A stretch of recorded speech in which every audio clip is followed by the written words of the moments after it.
According to latest media reports, India has successfully tested the 3,500 km range K4 nuclear-capable submarine-launched ballistic system for the second time in the past 5 days, which is being developed for integration with the Arihant-class nuclear submarines. The K4 system brings entire Pakistan and several areas of China within its reach, and it will also be followed by 5,000 km range K5 and 8,000 km range K6 system.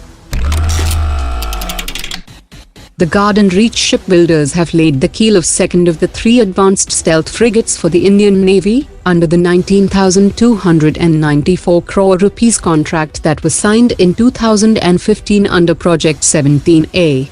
These frigates are being built using the latest integrated construction methodology with enhanced pre-outfitting that enhances quality and reduces the build period. The first stealth frigate is expected to be delivered in 2023, and the next 2 frigates in 2024 and 2025 respectively.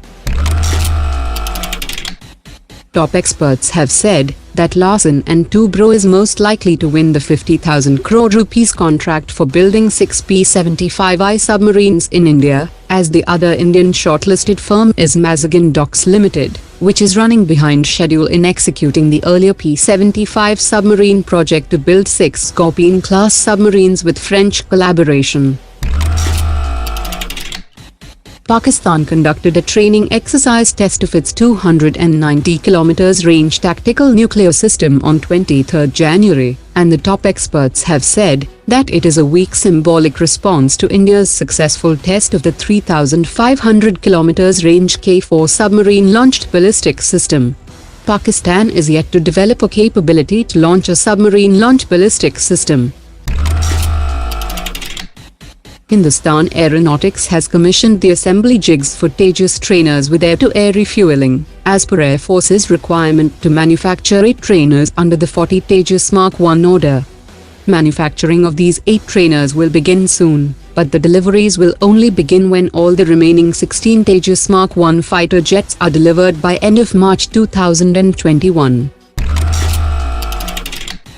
Indian Air Force's AN-32 military aircraft that was flying on a 10% biofuel blend has successfully landed near China border, and after the successful landing at a height of around 3,524 meters, the Air Force will gradually move to use the fuel in other platforms.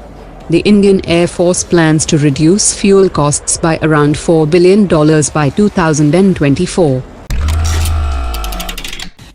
The Indian Navy has come up with the latest edition of its naval aviation indigenization roadmap for a 3-year period till 2022, which includes spares and parts for its aviation assets including the Russian-origin MiG-29K and the US-made P-8I maritime surveillance aircraft. The 160-page document encompasses approximately 575 items of flight and non-flight critical nature.